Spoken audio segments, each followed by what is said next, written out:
ជាសួរបងប្អូនទាំងអស់គ្នាបាទថ្ងៃនេះគឺខ្ញុំសូមមកបង្ហាញជូនបងប្អូនទាំងអស់គ្នាជាមួយនឹងមិចស្រូបសំឡេងបងប្អូនសម្រាប់បងប្អូនទាំងអស់គ្នាដែលមានបំណងចង់ធ្វើជាវីដេអូផលិតជាវីដេអូកម្សាន្តក៏ដូចជាវីដេអូបែបអប់រំឬក៏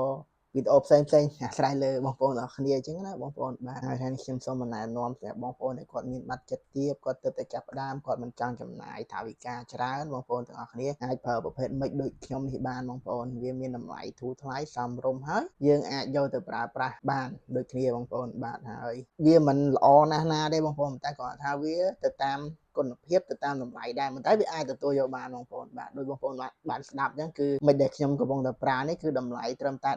$17ទេបងប្អូនបាទអញ្ចឹងថ្ងៃនេះខ្ញុំសូមណែនាំជូនបងប្អូនទាំងអស់គ្នាមិចចំនួន3ប្រភេទដែលមានតម្លៃចាប់ពី$10ជាងឡើងទៅរហូតដល់$20ជាងដល់$30ទេបងប្អូនអញ្ចឹងជាក់ស្ដែងខ្ញុំកំពុងតែប្រើមិចនេះតម្លៃ$17នេះបងប្អូនបាទគឺតាមអ្វីដែលខ្ញុំប្រើគឺល្អប្រើមែនតើបងប្អូនហើយវាស្រូបសំឡេងបានរហូតដល់ជិត20ម៉ែត្រទេបងប្អូនបាទជិត20ម៉ែត្រហើយវាបូក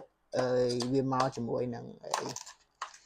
ប្រើញ៉ាំមនុស្ស2នាក់បងប្អូនបាទនេះគឺល្អប្រើមែនតើបងប្អូននេះយើងអាចប្រើជាមួយមនុស្ស2នាក់បងប្អូនបាទស្រូបសំឡេងបានចម្ងាយ20ម៉ែត្រវាមានជម្រើសសម្រាប់ជាច្រើនបងប្អូនវាមានជម្រើសសម្រាប់យើងប្រើជាមួយនឹង Android ក៏បាន iOS ក៏បានអញ្ចឹងណាបងប្អូនមាន Type C និង Lightning បាទអញ្ចឹងនេះប្រភេទមិចដែលមានតម្លៃ$17ល្អប្រើដូចគ្នាបងប្អូនបាទនេះកាន់ថ្មទៀតបងប្អូនបាទហើយសម្រាប់ប្រភេទនេះតម្លៃត្រឹមតែ$20ទេបងប្អូនប្រើសម្រាប់មនុស្ស2នាក់មានជម្រើស2សម្រាប់ Android និង iOS ដូចគ្នាបងប្អូនតែអ្វីដែលពិសេសនោះគឺវាមានប្រអប់មកជាមួយបងប្អូននេះប្រអប់មកជាមួយគឺយើងអាចប្រើបានសាកថ្មនៅក្នុងនឹងតែម្ដងបងប្អូនបាទយើងកាន់ទៅណាមកណាដាក់តែប្រអប់នេះមួយទៅស្រួលប្រើមែនទែនបងប្អូនហើយអ្វីដែលពិសេសគឺវាមានមុខងារកាត់បន្ថយសំឡេងរំខានហើយមុខងារអេកូបងប្អូនបាទចាជូនបងប្អូនទាំងគ្នាតម្លៃត្រឹមតែ$20បងប្អូនល្អប្រើមែនតើអានេះក៏ខ្ញុំប្រើខ្លួនឯងដែរបងប្អូននិយាយទៅសិតតែខ្ញុំប្រើទាំងអស់បងប្អូនដោយសារមិចខ្ញុំឲ្យតែយកមកគឺខ្ញុំប្រើតែប្រើខ្លួនឯងអញ្ចឹងញ៉ាំបងប្អូនចង់ប្រើអីទិញប្រភេទនេះប្រើទៅបងប្អូនយើងចំណាយលុយតិចបងប្អូនយើងអត់ចំណាយលុយច្រើនហើយមួយនេះទៀតគឺតម្លៃ$24បងប្អូននេះបាទចាឈូសខ្សែបងប្អូនអ្វីដែលពិសេសនេះគឺវាអាចភ្ជាប់ជាមួយនឹងកុំព្យូទ័រក៏បានជាមួយកាមេរ៉ាក៏បានបងប្អូននេះទូរស័ព្ទមាន2ប្រភេទកាមេរ៉ាបាទហើយមានមុខងារកាត់បន្ថយសំឡេងរំខានអេកូឲ្យដូចគ្នាបងប្អូនបាទល្អប្រើ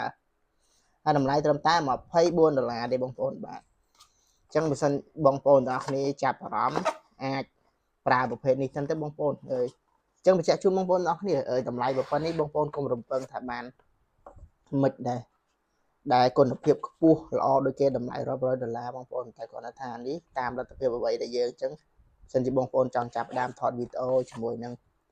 ការស្រូបសំឡេងដែលគុណភាពល្អសមរម្យជាមួយនឹងការចំណាយតិចគឺបងប្អូនអាចប្រើប្រភេទនេះបានបងប្អូនបាទខ្ញុំrecommend មែនទែនបងប្អូនបាទអរគុណសង្ឃឹមតែបងប្អូនទាំងអស់គ្នាចូលចិត្តវីដេអូមួយនេះជំរាបលា